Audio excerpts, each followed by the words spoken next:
What's up guys, Omni here. You guys know how it goes, another day, another video. Last night I tweeted I sleep. What recent news, topics, tweets, videos y'all want me to talk about tomorrow? Yeah guys, today is Wednesday, November the 8th, and holy freaking moly. Okay, we got a lot of wild announcements that happened after yesterday and these past 2 days, and they're all absolutely freaking amazing, okay? Sit back, buckle up guys, we got a lot to talk about today. Gang, let's just get right into it, okay? Brooks said it's been confirmed now, the first trailer for GTA 6 will be coming out. That's right guys, Grand Theft Auto 6, the most probably biggest, highly acclaimed that everyone has been waiting for years and years now, has officially been announced by Rockstar Games. Now, the game itself and the release date, I don't think it's been touched yet, but we're officially going to be getting a reveal as of December. My guess is that reveal is going to be coming on the Game Awards. The Game Awards, you guys don't know, that's hosted by Jeff Keighley, is kind of like, you know, like the Grammys, but for like video games and stuff. And I wouldn't be surprised if, yeah, they announced a trailer on the Game Awards. That'd be, that's probably going to happen. That's December 7th. Rockstar tweeted this morning, next month marks the 25th anniversary of Rockstar Games. Thanks to the incredible support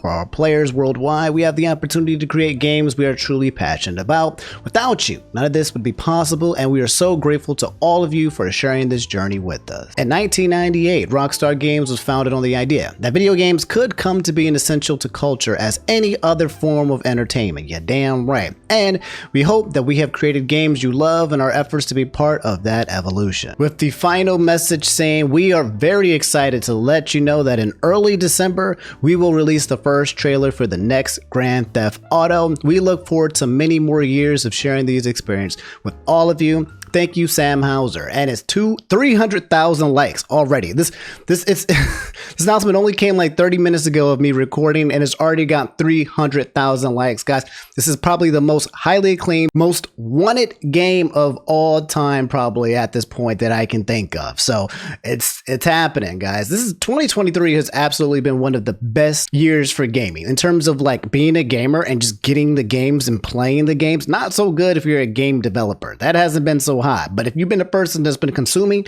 man, oh man, so many choices, so many options, and all the different genres. It's just, we've been eating. But yeah, guys, let me know how you guys feel. Obviously, once the trailer comes out, we will be talking about that in December. So you got a full month until then, man. Until then, shoot, this month, go ahead and enjoy Super Mario RPG or Guiding Like a Dragon coming out this week.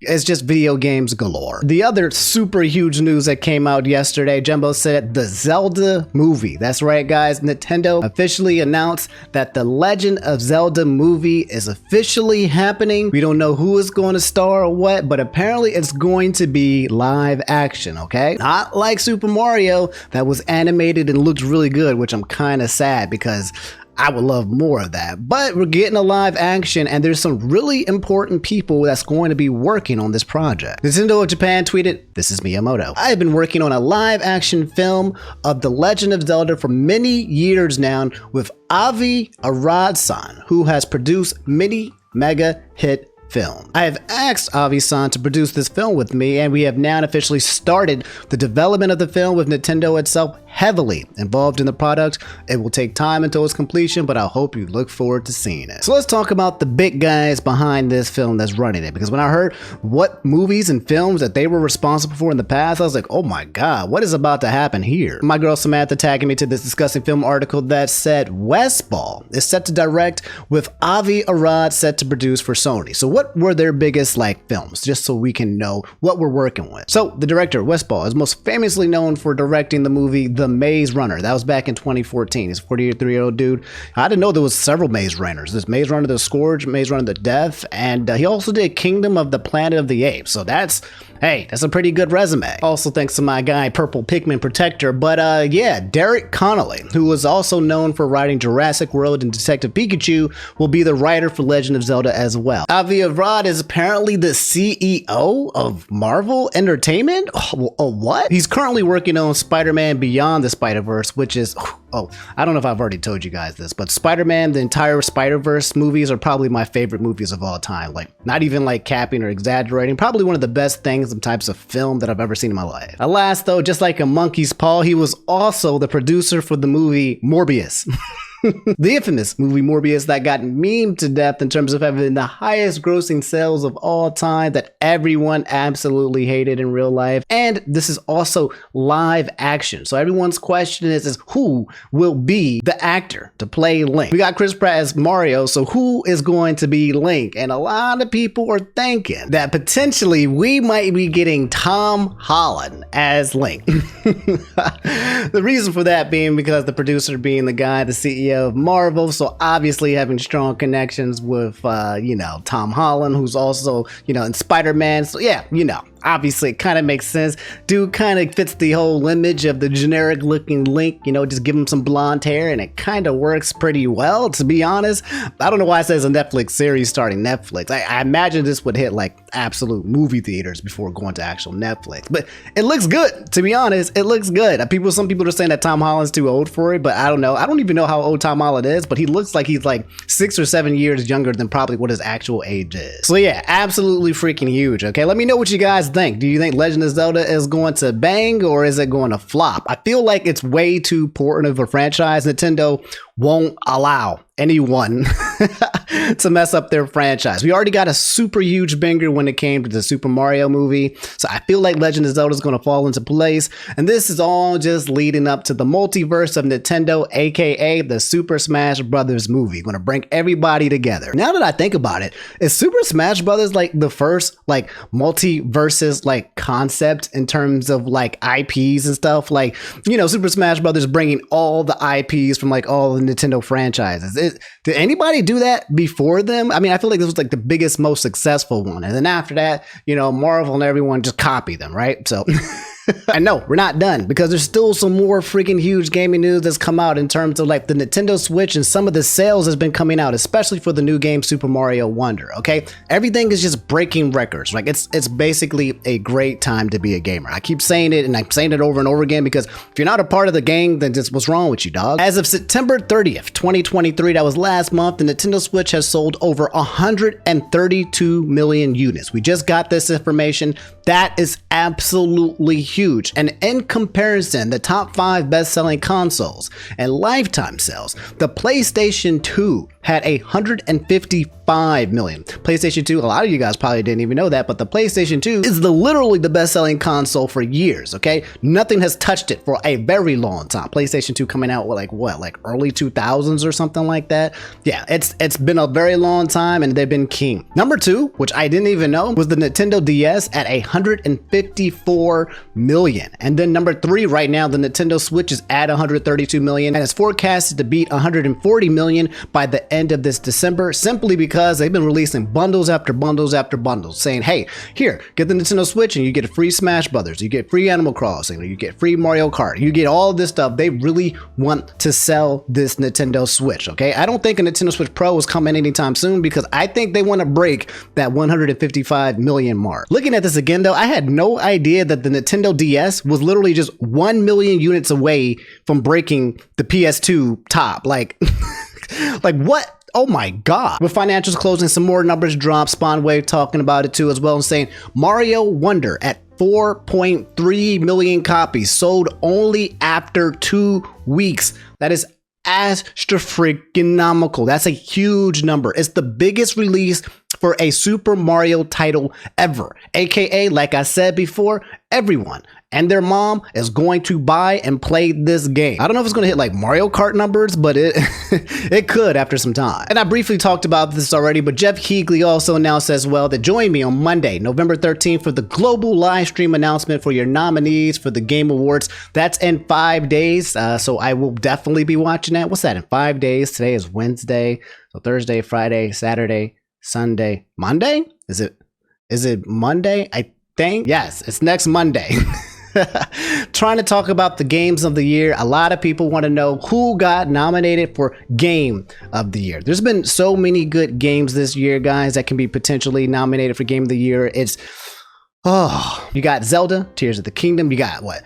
Baldur's Gate 3. People are nominating Alan Wake 2, saying that's one of the best games that's come out and dropped this year. You got obviously Marvel's Spider-Man 2 with your boy Miles Morales and Peter Parker. You got Super Mario Bros. Wonder, which is again one of the hit sales of all time. Nintendo coming out with 2 bangers in 1 year. Not just one, but 2. Tears of a Kingdom and Super Mario Bros. Wonder. And then people forgetting, but earlier in the year, Resident Evil 4, which was an absolutely goated game as well, dropped. Some people are saying Final Fantasy 16 is going to get up there. Some people are saying that Pikmin 4 is like nominated for the top game of the. I didn't even play Pikmin 4. I've never played a Pikmin, so I didn't even try to get into Pikmin 4. But is Pikmin 4 really that goated? And fighting games through Street Fighter 6, some people are still trying to nominate Diablo, and I think that's about it. There's so many strong contenders for this year for Game of the Year. In my opinion, I'm going to wait for the nominees to come out, but I'm thinking it's funny, right? There's games that I think this should win, and then there's like games that I know will win. Like what I feel, in my opinion, should win versus what I feel like is going to be chosen based on, you know, popular vote. But we'll see. We'll wait. Okay, we'll wait for the Game Awards next Monday. I'll let you guys know what the nominations are. And oh man, some good eating. I just keep saying it. I'm in a really good mood, bro, because there's a lot of good options out there for us. So I know, lots of gaming talk and film and all that. Can we end it with the Splatfest that's coming up that just got announced? Okay, because I have a feeling that Team Fry, if Team Fry does not win this Splatfest, then it will confirm that this entire time that it's just been racism all along, because this is the one that we 1000% should be winning. The Splatfest here, which is going to be done on November 18th, this Saturday, or not this Saturday, but next Saturday. What's your go-to greeting? Okay, where we got on the left handshake, who I assume is going to be run by Shiver. We got fist bump, who I assume is going to be run by Fry because it's in the middle and it's yellow. And then we got hug, which is gonna imagine is going to be by Big Man, because I can imagine my man Big Man giving some big hugs. Now let's be real, okay? Everybody, your go-to greeting has to be the fist bump. It has to be. It's universally the fist bump no matter what, okay? A handshake, we stop doing it because people are nasty. They don't wash their hands. That's bacteria. It's disgusting, okay? I ain't touching it. I've been to enough bathrooms to see a bunch of old men just go out there, use the bathroom, and just walk out, okay? Don't do it. And a hug, while, you know, great, can be a little bit creepy depending on the person that's hugging you, you know? If it's a nice, you know, attractive person, give you a nice big hug, you might be like, yeah, cool. But if it's somebody you don't think is that good, then sexual harassment, right? That comic strip meme. But I feel like universally, the fist bump has got to be it, okay? It's safe. It's real. This is it. This is our time, guys, okay? If Team Fry, like I said, one more time, does not win this, I think I'm just going to be racist forever. I'm going to be hateful and racist forever.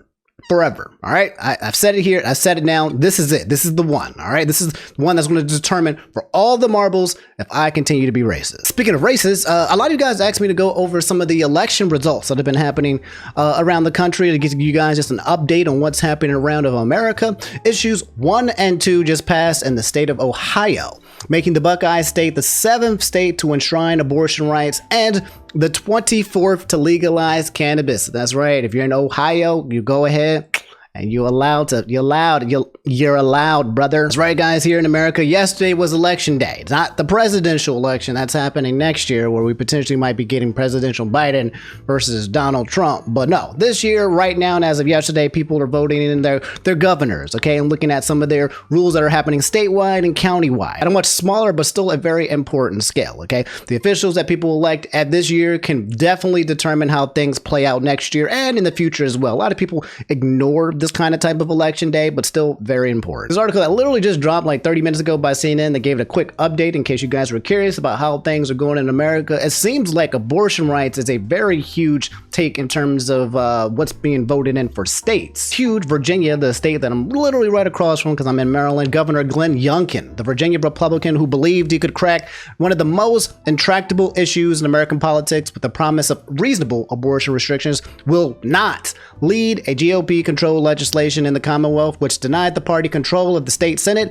and put a swift end to both his plan for a 15-week abortion ban and rumors he might pursue a 2024 presidential bid. We already talked about Ohio, and apparently in Kentucky, the Democratic governor defeated his Republican challenger, a state attorney general with close ties to former President Donald Trump and Senate Minority Leader Mitch McConnell, after a campaign in which abortion became a flashpoint. And it looks here in terms of Rhode Island and Philadelphia, the government will look a little more like the governor after Tuesday's night's results are all in. To start, Democrat Gabe Amo is projected to be the winner of Rhode Island's special congressional election. He will be the first black person to represent the state in Congress. And in Philadelphia, former city council member Sherelle Parker will become the first woman to lead the city of brotherly love. That's all that's happening right now. That's the updates. I'll let you guys know the rest probably this Friday and as they come in. I heard there was some issues with some ballots being like overturned and flipped because machines were happening. I don't know.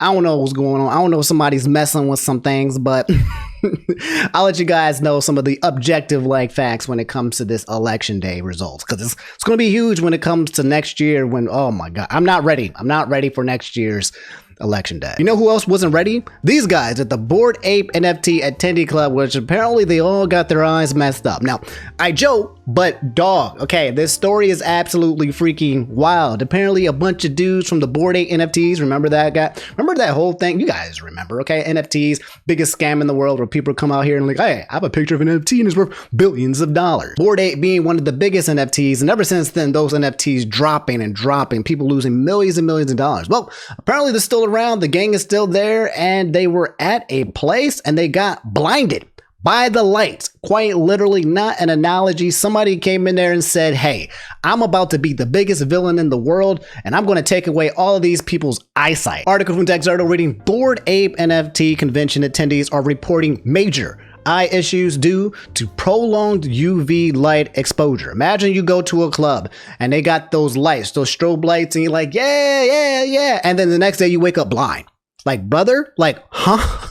That's absolutely terrifying. Again, we joke, but terrifying, right? There's a supervillain behind here that basically did this whole thing. This is an insane story. Less than 2 days ago, this person named Ray tweeted this and said, quote, retweeted, in case anyone hasn't seen what's happened, but a bunch of NFT guys went into an NFT convention and were blasted by prolonged UV light exposure and went blind. That's okay. What happened? Let's look into this, okay? Who did it too? Did they find out who did it? What is going on? The Bored Ape Yacht Club tweeted and said, Apes, we are aware of the eye-related issues that affected some of the attendees of Ape Fest and have been proactively reaching out to individuals since yesterday to try and find the potential root causes. Is the person who did this at large? What? This is like some Joker type stuff, bro. This is like...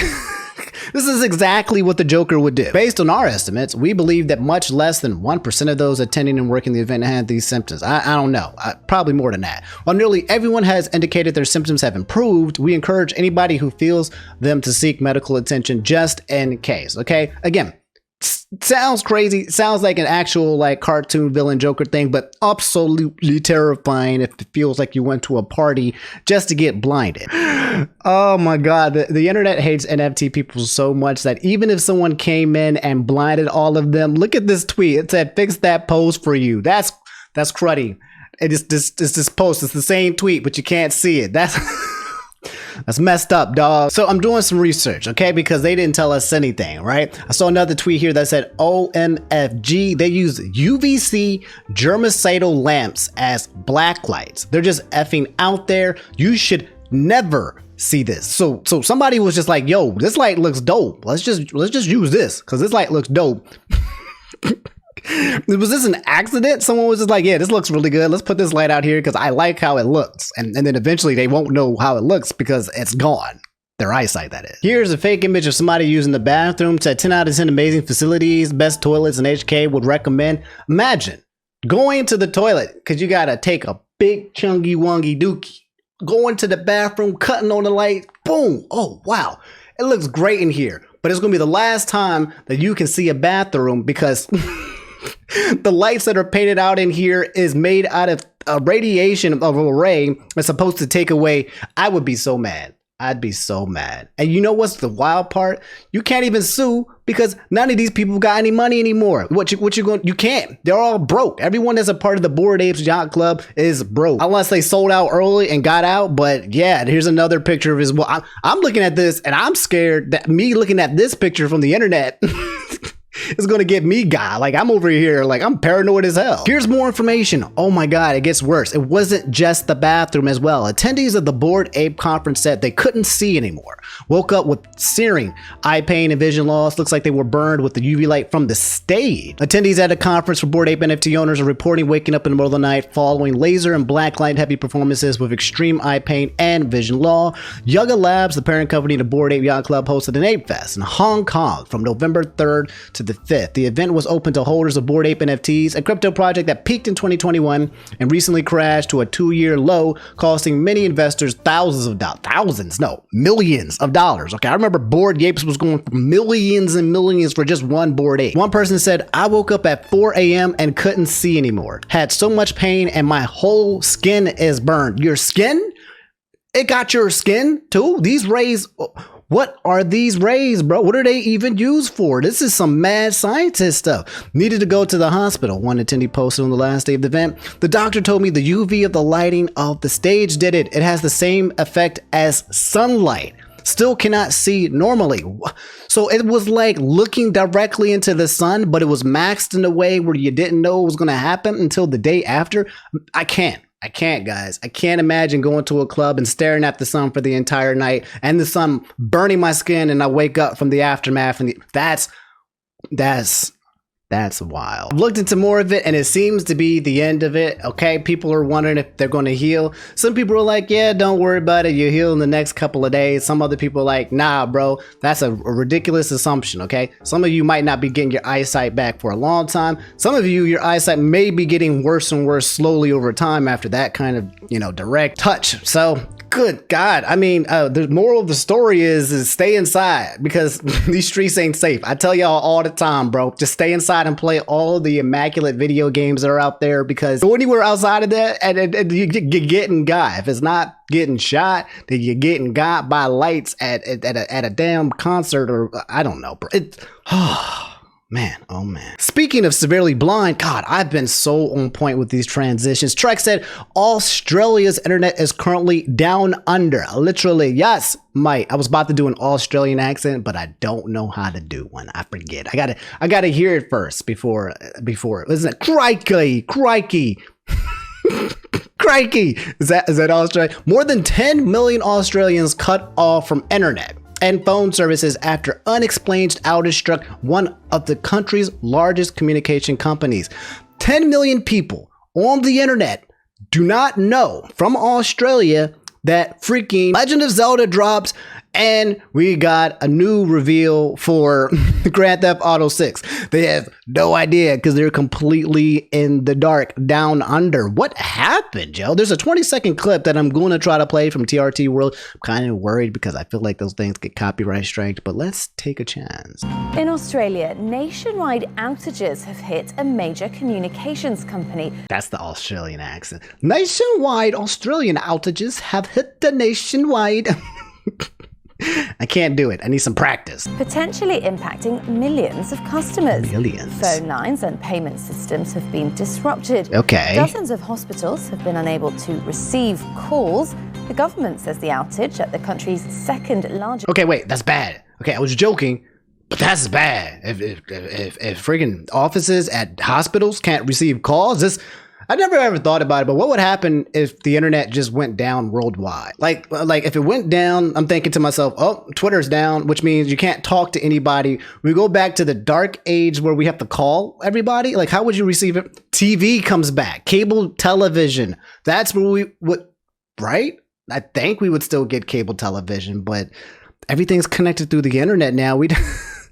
That sounds like how we would get information. We go back to the dark days. No online gaming, no Discord. You can't talk to your friends. How do you talk to your friends without the internet? Is it quite literally just Messenger? Is that what we go back to? I'm pretty sure you can use like cell towers, like phone, but is that something that got taken down? Anyway, sorry, I'm losing. I'm kind of, my brain's going all over the place. Let me finish this.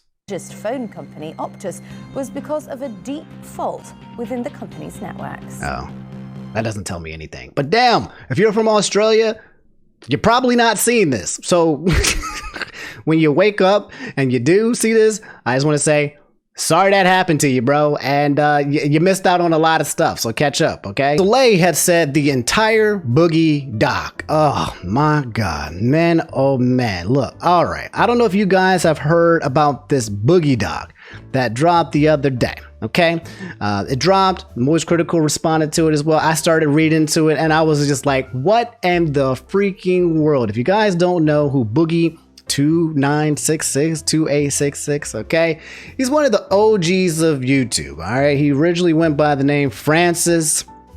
Big guy who used to make videos joking about being a really big guy. He was there from the beginning and he's still out making content. He's been in a lot of controversy ever since then. In the early days, he was known as this really cool, chill dude. And as he came to Twitter and started talking and giving his opinion on things, people was like, bro, wait a minute. What the hell is wrong with you? And apparently there is a doc that has revealed everything about him in the background, completely transparent. He basically exposed himself willingly by this other person who made this video, and it's bad, like really bad. Anyway, after Charlie made a response video to the documentary, Boogie2988 said, I don't want to make a response video to Moist Critical, but is a tweet okay? Charlie is right. He seemed angry. He seemed disgusted. He should be, okay? The reason why he is because if you go up there and you find out more about Boogie, you find about like his views on women are absolutely freaking trash. I'll try to show you a few clips and stuff when I can, but it's, oh man, it's one of those things that you should have left in the DMs, okay? Right? We probably all got some dark stuff, some dark history, some things that we don't want to say, maybe some things we're kind of ashamed of. This man said, here they are, and put a document on it, and I approve. I don't know why he would do that. Well, he said that he was trying to be transparent, but I don't know, bro. It's kind of like, I think this man has like a shame kink or something. He said, I effed up my body, my brain, my career, and my life. You should all be pretty pissed off about it. I am. The reason I signed off on this doc and wanted to show this aspect of myself is in the hopes I can move forward after it's done and finally make the changes I've spent my entire life trying to make. Brother, you could have just done that without this. My man's Boogie has been in so many situations where he's been asking his audience for help, for money, you know, investing in like freaking crypto and NFT and then losing it all, spending the money that he's gotten from his audience on women so that they can travel down on hookers and for sex work so that he can shebang bang and then not really even treat them right. I got nothing against the sex workers, but imagine be like, hey guys, like I need money. I'm down bad right now. And then as soon as you're like, yeah, sure, Boogie, I'll give you some money so that you can live. And he's like, psych. Psych, I'm about to invite this lady over to my place and we about to get down. You just funded Boogie's excursion to some country or some place or bringing you back. It's not a good look. He said, I wish the documentary showed that better. I hope the extended scenes I'm uploading does. We are in the end game now. I'm very sick. Polycythemia vera is kicking my ass. I don't know how much longer I can fight this effing thing. What I do in these next few months will define the rest of my life. If I don't get it right now, I never will. Charlie was mostly frustrated because it seems like I had given up. Sometimes that's true. I feel like giving up at least a few times every day. But if life is a video game, I'm here to play it for as long as I can, and I hope it has an amazing ending. Boogie, sign off the internet. Life is not a video game, okay? Get some help. Just get off the internet and focus on your health. This polycythemia vera, bro. Figure out how to beat this thing, dog. Don't be releasing docs that expose you and make you look terrible unless you're getting paid buco dollars for that. But brother, my guy, I think I literally replied to him. I said, my dude, okay? You need to log off and focus on your health. now, ASAP, immediately. One of the points that Charlie had made where he said he was also mad at the way you seem to view women, as well as you make excuses for yourself. As I said, he has good points. Charlie is a good man with a good heart, and I hope you take what he has to say, actually use it to get the fire under your ass to improve. In which Boogie had said, yeah, there's no excuse for how I used to view sex workers. For those of you guys who don't know, he treated sex workers like objects, like things, like they weren't even humans. He would say very terrible things. His language when it came to sex workers, I think probably also trickles down to women as well. And you can't root for a guy that views women like the way that he did. It was disgusting, and Charlie was right to call me on that. The chapter of my life has been over for a few years now, but I will be ashamed of it forever. Sex workers have put themselves into the meat market, but that doesn't mean I should have participated in that meat market or treat. It's okay. Like I said, you can participate with sex work. That's fine. Just don't treat them like freaking animals, dog, or less than human. Like the dehumanization of women, no matter what the genre is garbage doo-doo butter. I mean, honestly, I shouldn't have even thought that way. Effing disgusting, and I will always hate myself for it. It's like, okay, all right. You hate yourself. Big whoop. Like, Boogie, you're not going to be watching this, my dog, my guy. I don't know what this was point. I feel like this is like a kink shame thing. That's just my overall first type of opinion on it, because you didn't have to do this. You could have just worked on yourself, right? Instead of having a documentary about all the worst parts of your life, you could have just, worked on yourself. Spent that time and energy on working on yourself as opposed to this. Anyway, here's the video, The Dark Sad Life of Boogie2988, the official documentary by Mike Klum. It's a 55-minute documentary, and it is very, very, very well done. Y'all are getting too crazy with your editing, man. I was thinking about doing like some documentary type stuff where I talk about things for long periods of time, but man, you guys are, I can't compete with, I don't got no y'all are too freaking strong, and this was absolutely amazing. Mike Klum did an amazing job with this documentary. You know where a lot of the money went?